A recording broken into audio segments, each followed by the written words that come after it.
Welcome to the No BS podcast, an unfiltered look into the global hospitality and short-term rental industry with a focus on founder stories, current events, and culture. I'm Mateo Bradford Vasquez. And I'm John Stokinger. And this is our podcast. We bring the right people to the table at the right time, giving you an inside take on the hospitality industry like no other podcast can. We appreciate your support. So let's make this official. Make sure to like, follow, and leave a review for the No BS Pod on your favorite podcast listening platforms. And don't forget to check out our YouTube channel as well. While you're there, please like, listen, and subscribe. And oh yeah, make sure to hit the notification button to stay up to date on all of the exciting things that No BS Productions has coming up. Good morning, Mateo. How are you? Morning, brother. I'm fantastic. It is homecoming week here in Atlanta. It's good time, man. Post-VRMA for you. Yeah, just got back.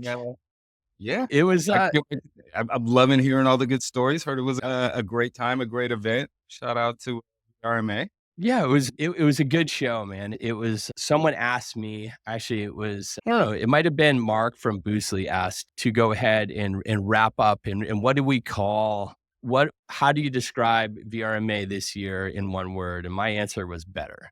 So VRMA, if you're listening, all you on the board, it's better. It was a lot better. I've actually talked to a few board members about it since then. I feel that VRMA is taking this in the correct direction. I'm excited to see what happens next and looking forward to next year. And got a lot of good insights. And toot the old direct horn here, our booth was packed the whole time. Got some stuff going on there. Shout out to that. Yeah, no, I heard it was really, all the feedback that I've heard has been beat in that it is on the path to better. Shout out to the RMA, man, for taking that on and all those involved, right? It's not just a one. This is not an easy thing when you get 2,500 people, 2,000 plus people showing up to an event to go ahead and coordinate this. Hats off to them. From the bottom up, dude, from the work, the people who do the work and that run the logistics all the way up to the board that does the planning. It's not an easy task. So I think sometimes it's easy to sit over here and say, this doesn't work. And, these things need to change. And it's not just like a snap your finger and make it happen. There are a lot of things that go into that. And so shout out to everybody who really, and from every side, from the vendors who took it on and want to make it a better experience for the managers and really make this a manager focused event. Brother, I want to say we missed you though. Can't skip another year. Got to get you back. We'll definitely be back. Tell me real quick before we dive into and introduce our guest, tell me about homecomings. I know you're a Morehouse brother and this is your thing, but tell me about homecoming because this is it's a big deal. Yeah, it is. It's typically around, I played football at Morehouse. And so it's typically around a football game, American football for our international fans, not soccer. But it's literally what it sounds like. It is coming home. So you have thousands of alum from all over the world that converge back to campus. And we do a joint. So Morehouse is an all-boys school. Spelman, our adopted sister schools across the street. And so we do a joint homecoming, and it's literally thousands upon thousands of people who come home. And it's a tailgate like you've never seen. There's community service events around it. There is traditional historical events that happen at the college. We do a lot of fundraising for scholarships. My fraternity particularly has a $1 million endowment, an endowed scholarship in which we give to students of Spelman and Morehouse. And so this is a big fundraising time for us when people come home. But yeah, we have a good time. We hang out, we party, but it is don't have a good time. We have an amazing time. And it's literally coming home. People have anniversaries. I may or may not be having an anniversary this year. I'm not going to tell you which one because it's going to age me. I know your anniversary.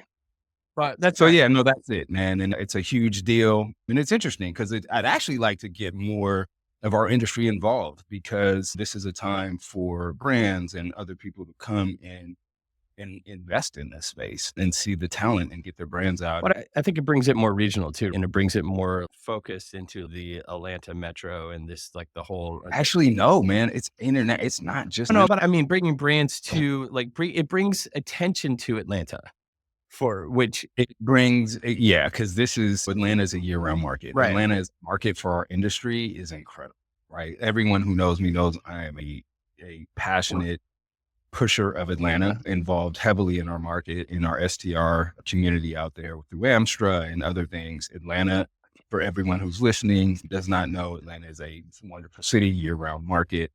We have 20 colleges and universities, 2 graduations a year, every sporting event that you can think of outside of hockey, and we will be hosting the World Cup, 8 games.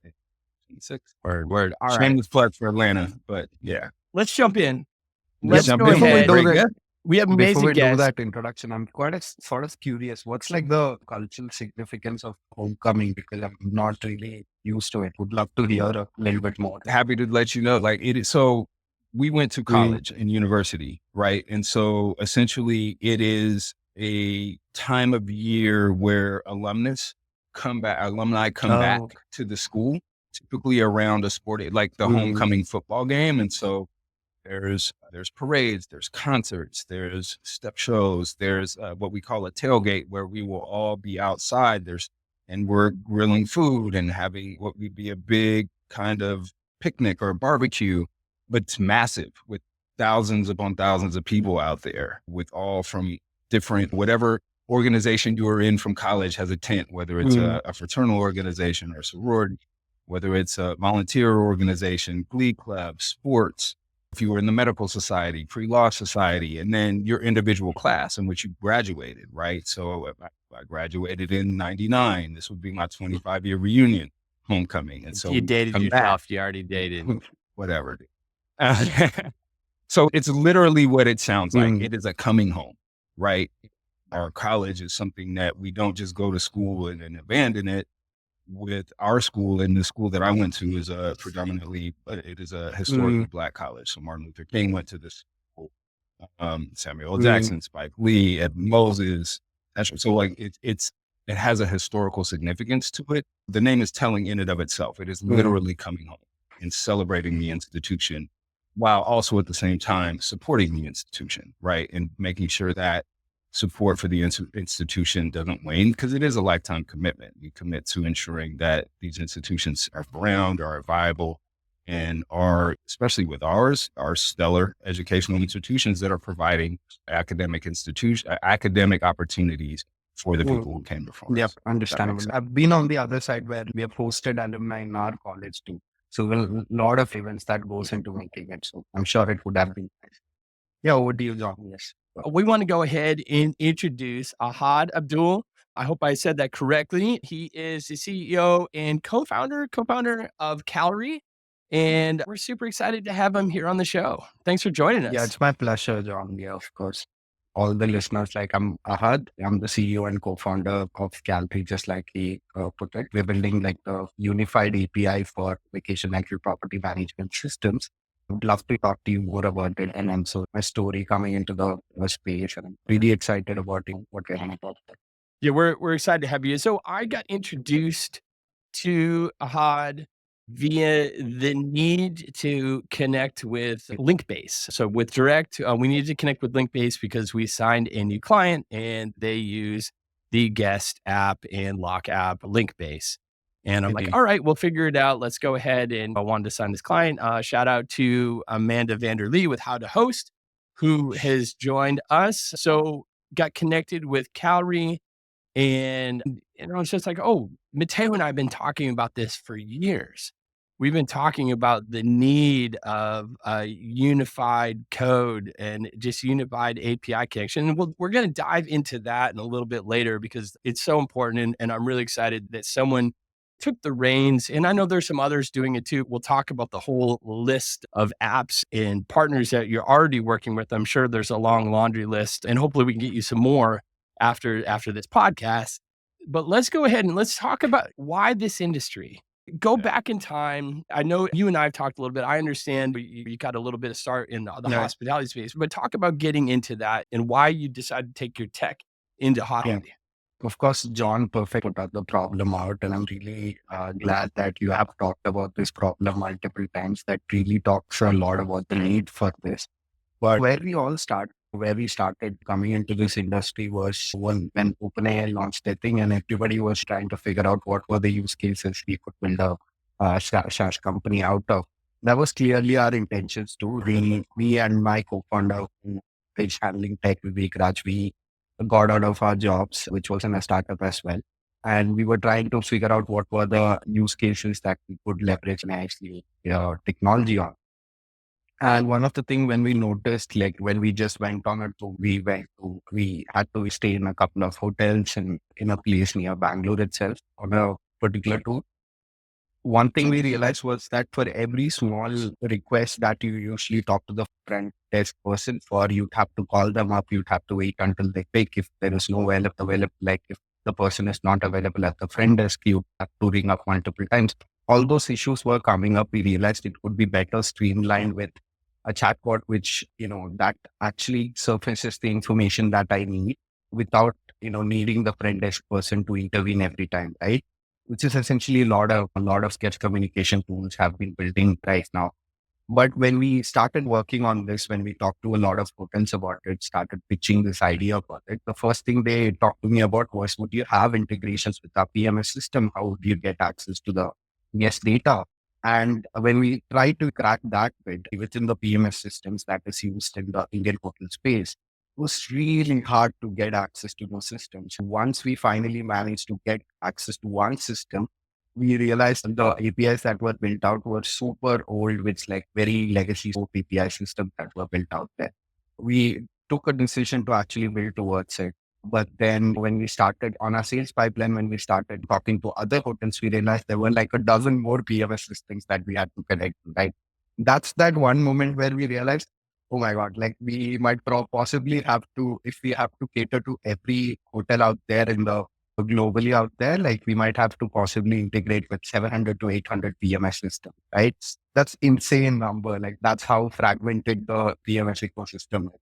But then, And there's over 100 yeah, in the exactly. short-term rental Yeah, space, right? to get there. That's Small. when we started trying to think about the problem this way, that it's not just us. It's probably like a lot of other people who would be trying to get access to the system, but they might be hampered by the closed ecosystems, legacy APIs, having to build out multiple integrations. Right now, our thought process was, well, we could build this data infrastructure layer where other companies could build on top of it and could open up the access to PMS systems, so that ultimately it helps the hotels and accommodation providers, like could be property managers, right?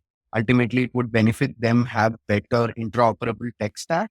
So that was like our thesis that we went after. But then it was really hard to crack the hotel space because of so we went ahead and talked to a couple of companies. Was really glad that I met John from Suitop. He was the first guy who said, hey, we have a problem, and the same problem in the vacation rental space as well. There are like a ton of PMS systems we had to integrate with. Why don't you come and help us? So that's the genesis of this. We have been doing this for the last 1 year now. So yeah, that's the genesis. So SweetOp was your first Yeah, client in the they short-term were the rental first space? ones who gave us a thumbs up that we would buy your product if you build it. So yeah, that gave us a I love vote it. of I confidence love it. actually. Yeah. Are you doing anything in the hotel space today, or is it still focusing more on the vacation rental, Right short-term now, we rental are just side of focused on the things? vacation rental side of things because we realized there is a lot to be built out in this space alone before we have our legs over two different spaces, right? I think the idea is to narrow the focus and solve the problems in this industry. It's interesting because we're more fragmented also, right? Hotels have more, they're more aligned, right? There's more, it's an easier standard fix for them, That's what I thought, but right? actually talking to Ahad, that it's my understanding that they aren't. There's 700 plus PMSs basically Yeah, in the definitely. hotel space, Yeah. and they're all different. Like they're all But they have legacy. more common No, language than we do. I really That feel, they I'm sorry don't. to interrupt you, but I really feel like vacation rental No, standardization is a lot better than what hotel has, only because there are a couple of reasons that we figured out later. But I think vacation rental is also in this very dynamic changing momentum right now. So yeah, that's You have to think of like distribution on the hotel world, right? You got like Synexis and you got Yep. all these different things. That alone is like there's one or two different, and those are like channel manager. If I'm correct, please hotel world. If I'm wrong, Charge it roast to his me. head, not his heart. Yeah, like I don't know the that landscape so too well, but there's some channel managers, and it's one or the other. you're not necessarily like working with both. As this hotel brand is using Synexis, this hotel brand or family of brands is using this. And us here in the Western world only know so many brands. And we're not thinking of the East world. We're not thinking of the Asian world. Like we're not thinking of all these brands out there that are massive. And in the code, like it's insane. So I think we have a very, I don't want to say we have blinders on, but like what we see and what we, even in the vacation rental world, my company, we deal with North America and Europe. That is it right now. So I think that, and that's a lot of us here in the States, at Right. least. I think it also Um, has to. we know how different even North America can be, right? Canada versus not all of these. Yeah.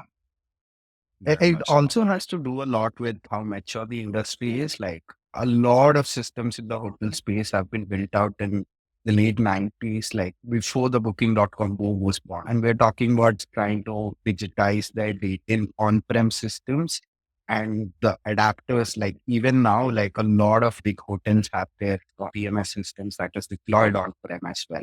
So the updates to them, the kind of integration work that requires, all of that has been super difficult, which is why it hasn't been rapidly improving as well. Yeah, that's one aspect to it.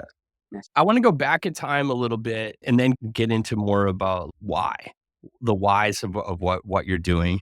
You mentioned earlier that you were in a startup previous to this. I want to hear about the startup, but let's talk a little bit about where you're from. Let's talk about the Silicon Valley of India. Of course, I'm based out of Bangalore. That is where the company is operating from. Of course, you guys might have heard Rice Labs and all, who are also in this space. Even they operate from this region. Shout out to Anurag and the crew Yeah, over at shout Price out to them. Labs. Yeah. Yep.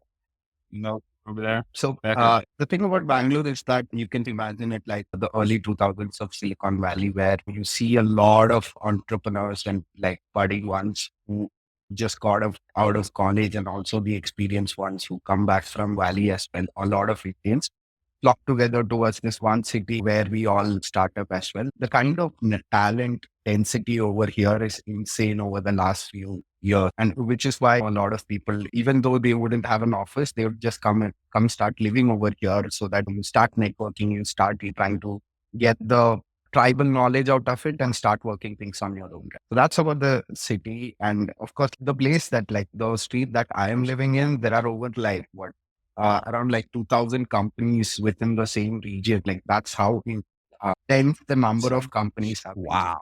Yeah. Wow. That's crazy. 1,000. Yeah, that's a So lot. you've only been doing Calry now for a year.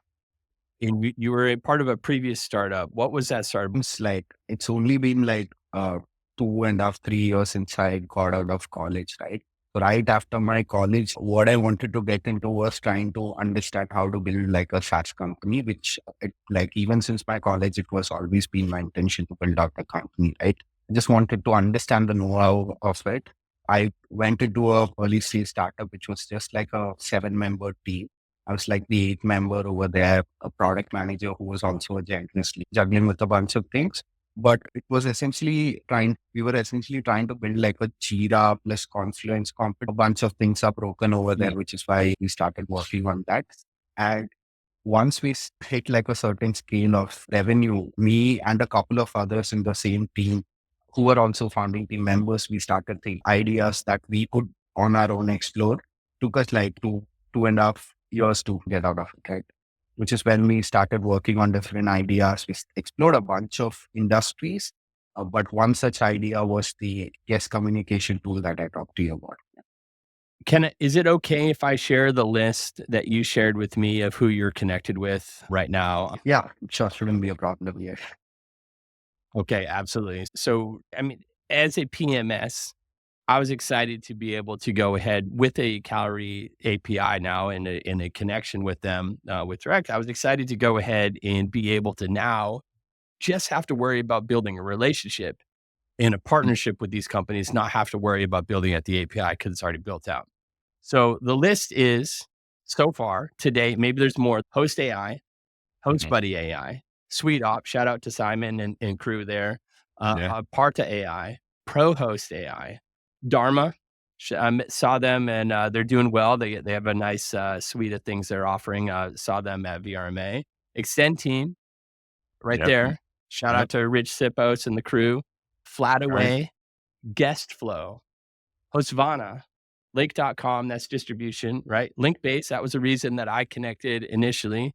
Prime Host AI, Upmarket, Zone Sage, and maybe was it ProHost? Is that the last one? .ai. That's pretty in a year. That's pretty impressive. So where do you take this? And first of all, I guess why? We know why, but let's Mm, talk about the why. Why unified API? There's multiple reasons, but what's your main reason for the unified API? right. So, of course, like you mentioned, all those companies, shout out to them, and also really grateful that they trusted us with our vision and our hypothesis as well. They were the ones who supported us through the journey as well. A big shout out to all of them. But the reason being, once we started talking to them, we quickly realized it's not just Kesty and Hostaway aren't like the really big PMSs out there. There are like a bunch of PMSs out there that have like significant market shares in different regions. And all of them, when you understand these systems, all of them have the concepts that are built in data for them very differently. Somebody would call the bookings in a different way. Somebody would interact with bookings and properties in a different way. And the other PMS who could be onboarding service apartments as well as short-term rental property managers could be creating their properties and units in a different way. What that translates to is different data models across different PMS systems. And the engineer or the developer on the other side who would be interacting with these systems to build out the integration would have to understand and spend time understanding the nuances of each and every API out there, right? It could be the data definitions. It could be the language that's built on. It could be the type of files that are extracted. There are a bunch of different nuances that the developer has to worry about, right? And we have talked to companies who took 2 to 3 months shipping like one single integration. Imagine the time that would take them to build out the entire suite of integration, which is, as John pointed out, like 80 to 100 PMS systems, right? So that's where we thought all these new companies that are coming to the market, we could really expedite their go-to market if they had one single API that they would have to worry about, one single data definition, one single integration that they have to monitor, while the rest of the multiple connections with multiple other PMS systems will be taken care of by us, right? They just have to worry about on day one, they would be able to onboard customers using any of the PMS systems without worrying about the complexities of it, right? They just have to worry about partnering with the PMS system, which is, of course, John is already aware of, But other than that, like they wouldn't have to worry about the nuances of integration. So that's about the speed that we bring to the market. So it is speed. It's not just a smooth process. It actually accelerates the process. And that being the pain point for, like John, a lot of it is onboarding time and how much time all of these things take and resources. So you can solve a problem and make the process smooth, but it still may take a long time. But you're actually decreasing the amount of time that this actually happens without sacrificing the quality, going on. Because you can do something fast, and it's not really fast because there's so many holes you have to go back and plug. And that wasn't like sacrificing quality for speed. But it sounds like the solution that you come up with hits both points. It brings speed to the table without having to sacrifice the quality, the work that's being done. That makes sense. Yeah. Put yourself in the shoes of a property manager, right? I have X amount, I have 50 properties. I have decided that this is what I want to go ahead and use. I've built this relationship out with one of these companies. And now I have to go to my PMS and be like, hey, I really want to go ahead and work with this. I made the decision. It's going to save me all this time. It's going to save me all this money. It's so much better than my previous product I was using, enter whatever you want to enter there. Right. And now it can be done quickly and it can be done in a way that, and then put on the other shoes, put on the developer, on the dev team at the PMS, at the software. What happens when we all know that there's issues because we're in tech, right? We work and not everything works right. I'm sure I work for a PMS, like things break, you got to fix it. And it's how quick you can fix it and how quick you can actually come up with a solution or resolution. And that's to be expected, right? Nothing is perfect. But now the nice thing is I'm instead of me having I'm the property manager, instead of me reaching out to the dev team and be like, hey, what's going on here? There's one point of contact for all these different solutions, right? When there's an issue, they're going to reach out to whatever solution they connected to Calry, right? And they don't even know Calry. That's the nice thing about it. Most of these property managers have no idea there's like a middleware or like some sort of API, right? They know they have a relationship with SuiteOp or Linkbase or one of these companies, right? So they're going to reach out and say, hey, this isn't working. And the nice thing is the dev team at whatever PMS is just talking with Calry, right? They're Right. just getting it figured out that way and it's done and it's simple. So the point of contact for us, say at Direct in these 8 different, however many, 15 different like solutions is one dev team. So it's Yeah. like you build a relationship with that dev team and those in the tech space know that dev teams, you have that relationship, you can get things done very quickly. But when you have to go ahead and nail somebody down and how do I communicate and everything's great, but this one person never gets back to me and like for 2 weeks and it fixes a lot of problems. I'm curious, like, how have you observed, like, from John being on the PMS side, how have you observed the number of companies who are trying to integrate with you? And what's like the average time that it takes for you to build out the integration, them to build out the integration with you? And what are like the problems that you run into as well? Because I think like a lot of people who are listening to this podcast would actually get a better understanding as well. Curious. It's a great question. I think from I so I'm Yeah. in sales. I'm not on the dev side, but I'll go to my dev team and be like, "We need this because so Mm, and so needs this." And they're like, "Well, hold on." They're like, "We mm, already have a mm, roadmap built out. How are we going to go ahead and squeeze that in here?" So that's where the issue comes in. It's not that there's a couple different ways. Like we're an open API. And when I say we're a truly open API, and so when I say we're truly open, that means we don't charge to connect with us. And we want our property managers to go ahead and be able to use whatever solution they want.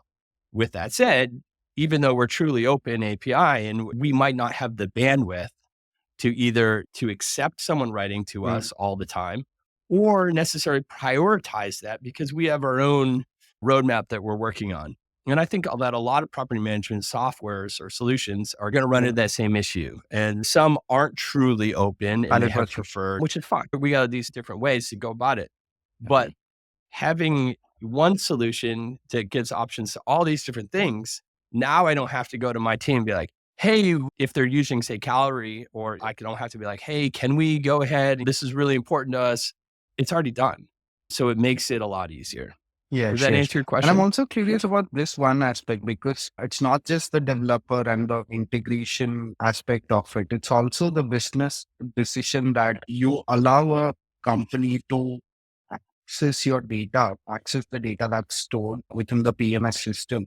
That's actually the property managers, but it could end up being like a competing feature with yours. Like, how do you think about it? How do It's another great question. I think that we're in the mindset that I say we're truly open. I think there's probably 1 or 2 solutions that we would probably like, I don't know, but it's very few and far between that we would put our hesitations on. And that's more of like being like nervous about someone coming in and looking at how we're doing things, right? With that said, we're pretty open book.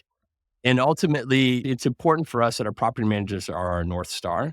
They chose us from our team and from our tech and the fact that it's clean and easy to go ahead and connect with. And if we start going ahead and putting guardrails up on who and what, then we're going back on our word and who we are. So I think there's different solutions out there and some operate in one way, some are operating in another. But for the most part, our focus is on amazing accounting solution, amazing reservation solution, amazing web solution that, all in one. And then that's where we're going to go ahead and put our focus. These other things, we readily admit that Breezeway it's a superior solution to you? ours today, right? Was for that type of stuff. Of course, we want to go ahead and That's where you use it. We can do that, but it's not our focus. It might be in the future. I'm not going to say that isn't, but let's go ahead and give them access to whatever they want to use. And yeah, Matthew, you were saying. No, I was just going to ask. I think it's an interesting question. And I think on the other side of that, I know it's relatively early from you, but are there areas which you get pushback around any specific types of data or any specific types of partners that you're working with or areas of your business that some of that sensitive information they're not really willing to share or hesitant to how a third party is going to interact with that data? Have you thought about that part and as you're building this out?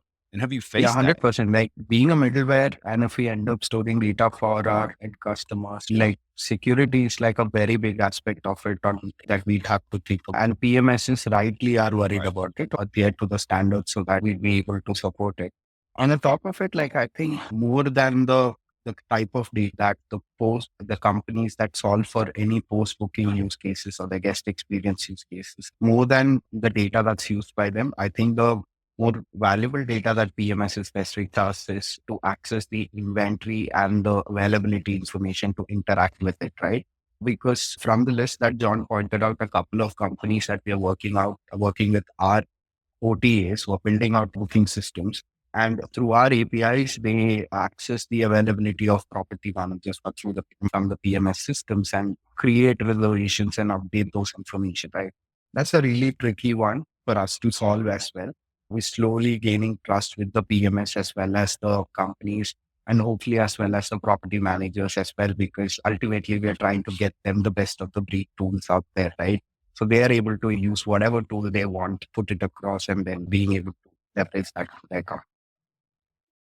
What's next for you? You have the client base that you have today.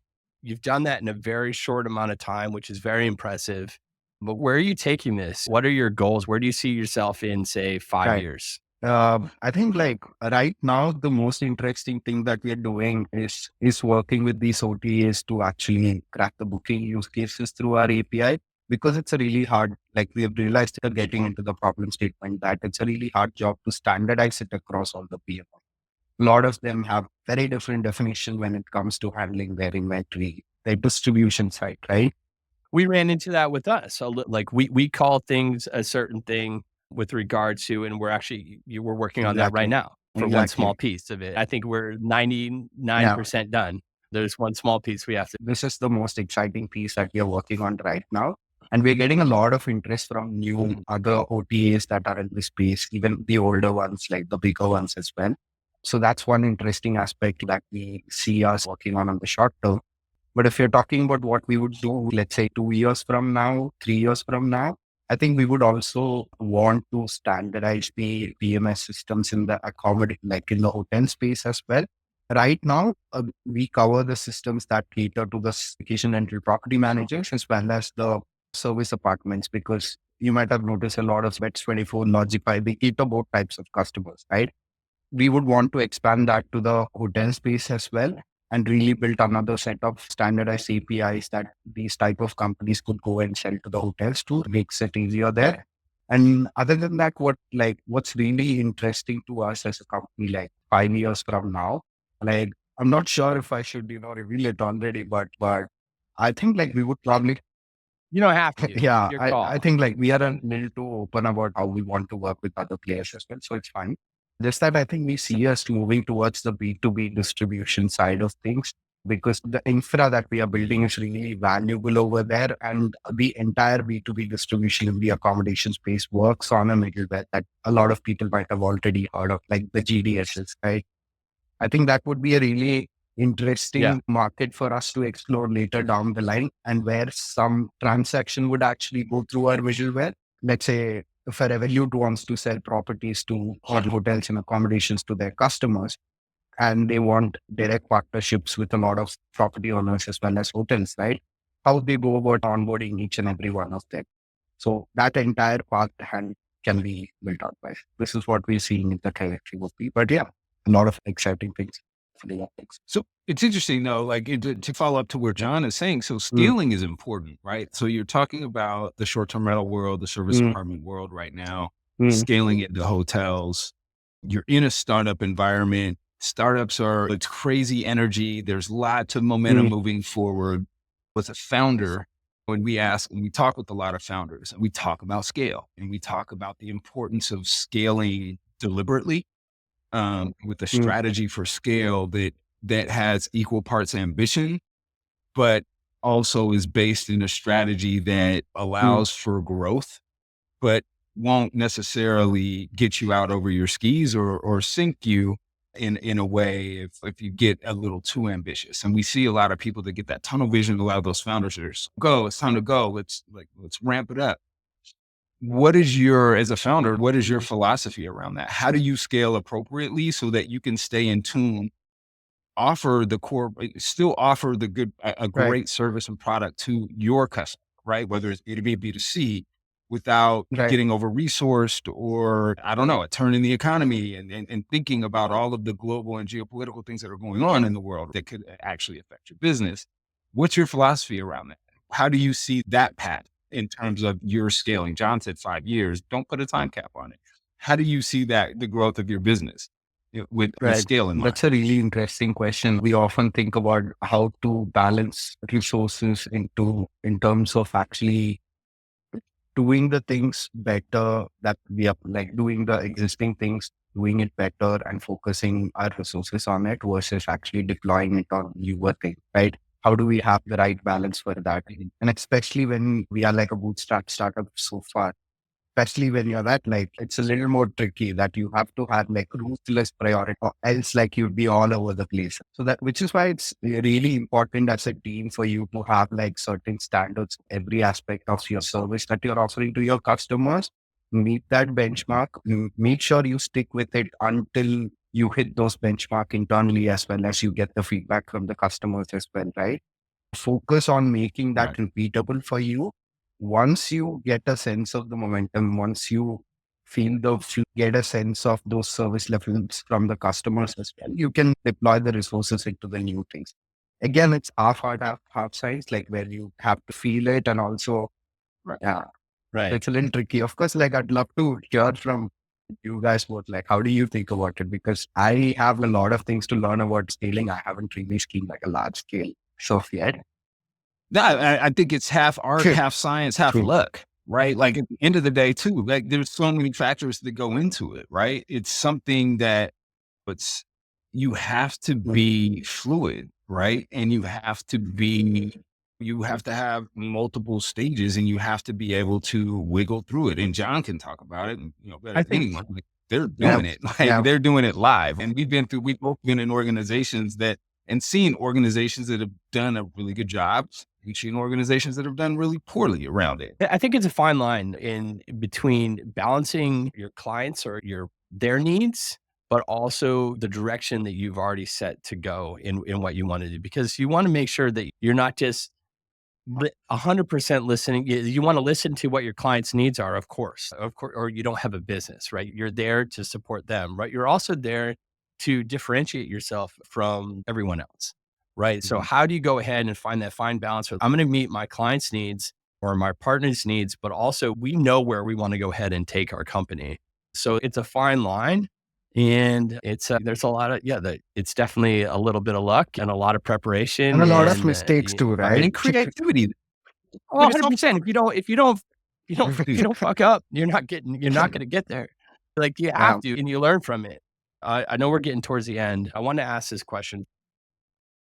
Why would a company, a solution that already has an API with a PMS or with whoever, why would they go ahead and choose to build a different connection through you as opposed to just staying true to the course of what they've been doing for years? Why would it be advantageous for them to go ahead and be like, you know what, let's connect through Calry and potentially switch over to that connection as opposed to our own? There are a couple of aspects to it. I think you're asking about the companies who have already built out a few integrations and who would want to explore the solution. Did I get it right? Yeah. For example, say a lot of these APIs are even legacy APIs, right? They're just been like throwing band-aids on different things on old code bases. But at the same time, to go ahead and decouple that and choose to go ahead and move to a more modern, a cleaner API through, say, you, what is the benefit of doing that? Yeah. So the companies who are starting out with, it's obviously for them, like they would probably have 2, 3 competitors outside, and they would also want to start on onboarding the customers so that they can iterate the product, get to the stage of product market fit, and then still right. Like for them, having this constraint of only having to focus on 1 or 2 PMS ecosystems, only being able to onboard 1 or 2 PMS system if they go that route would be very limiting. Instead, versus if they have the accessibility to go ahead and onboard customers using any PMS system out there, it would be like a no-brainer for them. Like from what we have seen, it has to do a lot with the time it takes and the effort that requires on the developer side to integrate with one system and the number of integrations that you'd have to build up, right? I'm really stressing out on the fact that like the fragmentation. It's not just the tech system, it's also the fragmentation that really scares them to hand over this aspect of their business to somebody else because that's really not core to them. They just want the data so that they are able to better shape their product, better refine their features so that they can get to the stage of product fit. So one set of companies and the value prop for them. And the other, we have talked to bigger companies who already have 15, 20 integrations with them, with the major systems out there. But the list never ends. Like as they are scaling, as they move to newer and newer markets, let's say if they want to tap into Australia, they bring up like a list of 4 or 5 PMS system out there, which are really local, built out the PMS system only for those specific regions. That's a value prop wherein the list never gets ends, which is why it'd be really handy for them to say, hey, if you could build out this new set of integrations for us, it would be really valuable. And we wouldn't have to worry about it. And the second aspect for these set of customers is that it's not just building up the integration, it's also the maintenance time, right? Because you could run into a lot of issues while you're onboarding the customer, while the customer is using the product, while the PMS is actually trying to shape the APIs, make newer upgradation, newer updates, right? A lot of things could break in the middle. So they have these companies, if not for a solution like us, they'd really have to invest in a team, deploy resources to make sure somebody monitors all these integrations and also builds out new ones, right? And you could take an example. One of the companies that I've noticed has like a 20-member team. They're based out of India too. And they have 2 product managers handling out the integration side of things, which is when we realized for a company starting up, this much amount of resources is not something they can allocate towards integrations alone, right? We could really turn that CapEx into an OpEx, right? Make it easier for them to scale on a subscription basis like that. So yeah, I hope I answered your question. That's what I was hoping you were going to get at. Like it's a resource freeing tool. It allows companies to focus on growth, not on maintenance. And it allows, again, we talked about scale earlier, allows you to get to scaling quicker and more efficiently as opposed to how they're doing it today. Every API connection that you have, you're babysitting it. And let's pay you to be our babysitter. Let's like truly, if you're thinking about it let's allocate the resources in a way that makes sense. Great answer. Yeah. And I think it makes sense. It's efficiency at speed. Yep. First of all, those that are listening, they want to go ahead and get in contact with you. They want to explore what a partnership would look like. What's the best way to go ahead and do that? We'll go ahead and have a link to go ahead and reach out. But what's the best way? They could just drop an email to me at ahadh@calry.app. It's ahadh@calry.app. So they could drop an email and I'm happy to talk to them always. Really glad for you. Awesome. I will go ahead and put that email in on the website so they can go ahead and reach out to you. We'll go ahead and put your Calry.app as well so they can learn more about that. Looking at where you've come today in this short amount of time and where you're going, what words of wisdom do you have for either for those on the side that they're looking to use you or a startup in this space. Do you have any last No, I words? talk about like very generic. I'm curious about the aspect. Are you talking about within the space or It's a wisdom. Yeah. What do you want to share? Yeah, This your may call. have been in your space. So someone that may have been in your space a year ago that's coming into here, looking to solve problems, looking to build something that's going to be of benefit to the industry. What words of I advice think would you? I have more experience around just getting to the point, like navigating the idea maze within 0 to 1, right? Like figuring out the right set of problems to solve, right? The only, like, it's so easy to get lost in that maze. I would just advise a lot of, though it sounds very generic, but I would say don't listen to the noise out there. Just listen to the customers. Just move. Make sure you feel the momentum within the company while you are talking to the customers. That's it. Nothing else matters. You would get the right answers very soon if you keep doing. That's the only thing I keep telling my team to. Don't get distracted by the noise. It's okay. It's always there. Great advice. Sound advice. Yeah. Great words of wisdom. Thank you so much for joining us. It's been a great interview. We're really excited for Calry. There's a lot of opportunity for what you built.